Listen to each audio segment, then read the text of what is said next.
अस्सलाम वालेकुम। जे तुसी 10,000 रुपये की मदद की, ये टैसट होए ने। मारे लोग हैं असी, यह घर है साडा, प्राइवेट जोगे है नहीं। असी सरकारी हॉस्पिटल टैसट कराते रहे हैं, 1 महीने का टाइम दिता। वेखो हुण टाइम आएगा की करते ने। चल जा।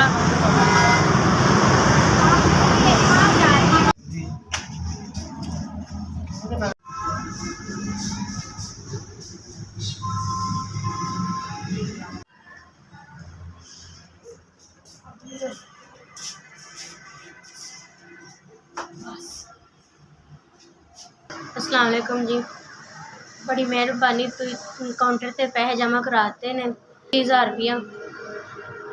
तुही काउंटर ते 30,000 रुपया जमा कराया है। जे टैस्ट के पैसे ही ओलैदा जमा कराए ने, हुण नहीं तो सुबह ऑपरेशन हो जाएगा। इसका कमरे च सानू शिफ्ट कर दिता है, कल शाम तक ऑपरेशन करके सानू फर्क कर देंगे। बस सिलेक्ट से लेना है।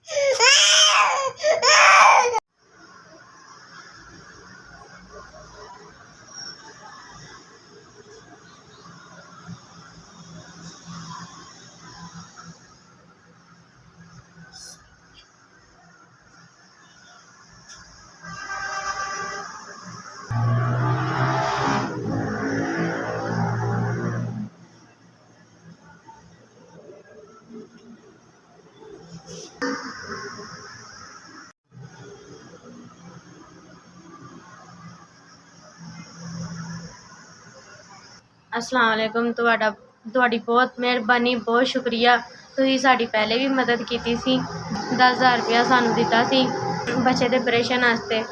हस्पताल खजल होंदे रहे हैं, टैस्ट टूस्ट करांदे रहे हैं, मगर उन्होंने कोई हत्थ पल्ला नहीं फड़ाया, बच्चे दा ऑपरेशन नहीं करा सके।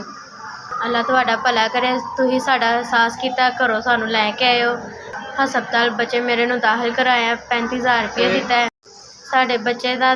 तुसीं 35,000 रुपया ऑपरेशन का दिता है। तुहाडा रब भला करे।